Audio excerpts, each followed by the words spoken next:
हाँ, ध्यान से सुनना, देखो बैठे रहो आराम से। हम आपको एक ब्रजमंडल की, अपने वृंदावन धाम की बड़ी विचित्र ठाकुर जी की लीला सुनाते हैं। एक बार अष्ट सखियाँ ललिता, विशाखा, रंग देवी, सुदेवी, चंपक, लता, चित्रा आदि श्री जमुना मैया कालिंदी एक सा रूप धारण किया और ठाकुर जी के पास आ गई। सब गौरवर्ण बढ़िया सुंदर से, एक ही श्रृंगार, एक ही व्यवस्था, स्वरूप धारण करके आई ठाकुर जी के पास। और शर्त लगी कि जो हम किशोरी जी को पहचान लेगा, अगर ठाकुर जी आप, हे प्रियाज, हे लालजू, अगर आप किशोरी जी को पहचान लोगे तो आप जीत गए, नहीं तो किशोरी जी हमारी जीत जाएंगी। ठाकुर जी ने कहा ठीक। ठाकुर जी ने कहा रुको, हम जरा बैठ जाएं ठीक से सिंहासन पे। ठाकुर जी विराजमान हुए, ध्यान से सुनना। तो ठाकुर जी जब विराजमान हुए और एक जैसी थी, एक जैसी दिखती हुई, तो ठाकुर जी ने कहा कि अब कैसे पहचाने। सबने एक जैसी सलाह कर रखी कि कोई बताएगा नहीं। किशोरी जी बीच में खड़ी थी, तो कहा हाँ हाँ हाँ मैं जानता हूँ, ये जो बीच में तुम्हारे खड़ी है ना, यही तो हमारी किशोरी जी, लाडली जी हैं। अब बोले कौन सी हैं बताओ। कहा यही तो हैं आपके पास में खड़ी हैं। बोले कौन सी हैं बताओ तो सही।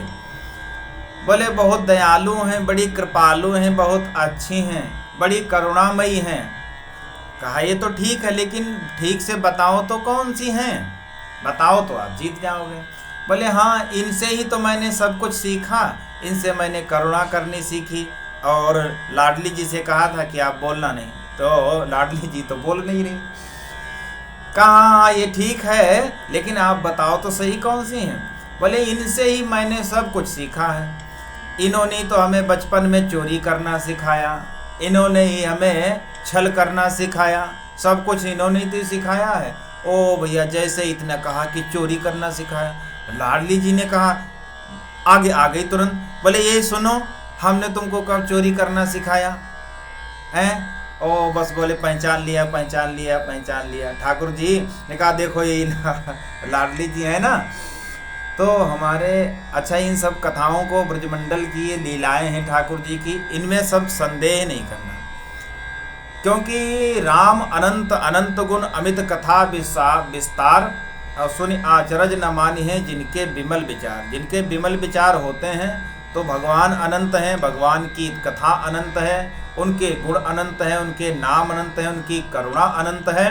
इसलिए जिनके विमल विचार होते हैं वो नहीं मानते हैं, और जिनके विमल विचार नहीं हैं वो तो यही मानेंगे कि हाँ ऐसा कैसे हो सकता है, उनको जमुना मैया गंदी दिखती हैं। यहाँ भी मैंने देखा, कहते हैं कि वहाँ पर तो नाले निकल रहे हैं, गंदी गंदी हैं, उनको दिव्य स्वरूप का दर्शन नहीं होगा। हम आपको बताते हैं कि दृष्टांत बड़ा ही सुंदर, जमुना मैया की कृपा, प्रत्यक्ष संतों का दर्शन, अब भी यही संत हैं।